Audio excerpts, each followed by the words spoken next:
Bonjour, je m'appelle Simon Grondin. Je suis l'auteur du livre Les faits saillants du match, les 100 ans de la LNH. C'est un livre qui retrace l'histoire de la LNH en partant de la soupe primitive, des éléments qui étaient en place pour donner la vie étant la LNH, comment on en est venu à des circuits professionnels, comment ça s'est développé en Amérique du Nord, en tant que professionnel.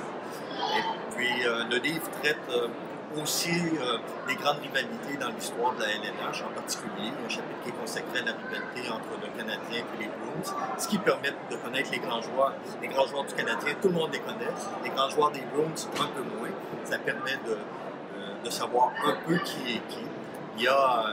On apprend notamment que les Bruins étaient derniers, avaient fini dernier ou avant-dernier durant toutes les années 60, jusqu'à ce que deux miracles arrivent en 67. L'arrivée d'un petit gars de Paris Sound, Bobby Orr, puis l'arrivée d'un gars des Blackhawks de Chicago, Phil Esposito, avec deux coéquipiers, ça a donné des Blues à tout casser. Sinon, le livre parle des échanges importants, comme celui d'Esposito. Esposito, qui aussi a été échangé plus tard aux Rangers, c'est un échange extrêmement important pour les Blues. Ils ont été encore une fois gagnants dans cet échange.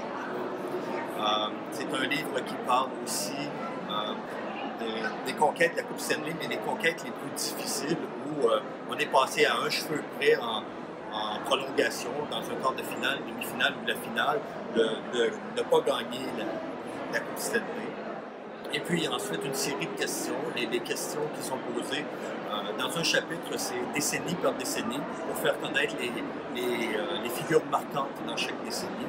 Et puis ensuite, dans le dernier chapitre, c'est catégorie par catégorie, où on parle par exemple du fait qu'il y a des équipes d'étoiles. Dans une certaine année, il y a eu 3 Américains. Plus tard, il y a eu 3 Tchèques sur la première équipe d'étoiles.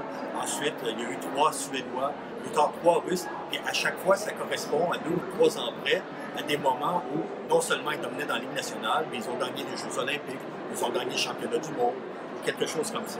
Alors, les gens peuvent apprendre ce genre de choses-là en lisant les faits saillants du match.